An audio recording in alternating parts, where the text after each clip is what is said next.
Early voting has officially begun here in Virginia. Taking a look at the ballot, there is only one choice Virginians need to make, whether or not to allow massive changes to the state's congressional maps. Emily Harrison is live outside of the Norfolk Registrar's office. And Emily, it's been a busy day.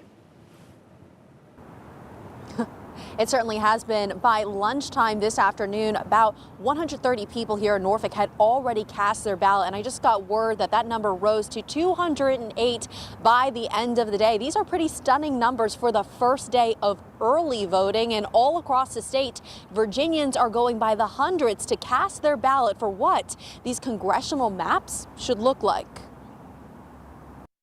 Virginia Democrats control 6 of the state's congressional districts, but now the maps could change from this to this. These redrawn maps could limit state Republicans to just one congressional district and drastically shift power to Democrats by giving them up to 10.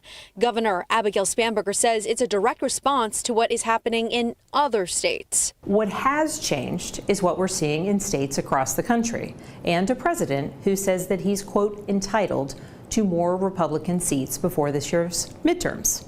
That's a direct quote, entitled. Texas, Missouri, and North Carolina have all changed their maps to favor Republican wins. And Governor Spanberger says this will level the playing field.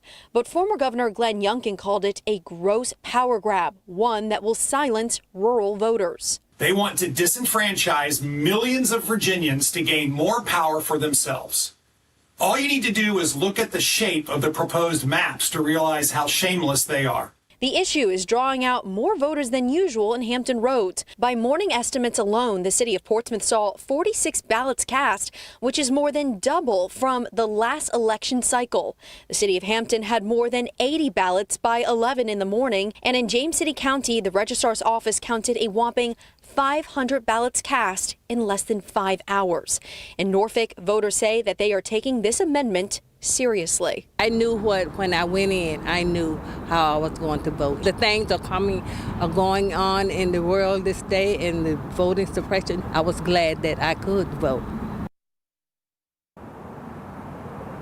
And in James City County, I told you that number, about 500 ballots cast by lunchtime. It rose to close to 900 by the end of the day. Election officials tell me that's roughly 8.5% of the population on just day one of early voting. So something definitely to consider watching. Live in Norfolk, I'm Emily Harrison, 13 News Now.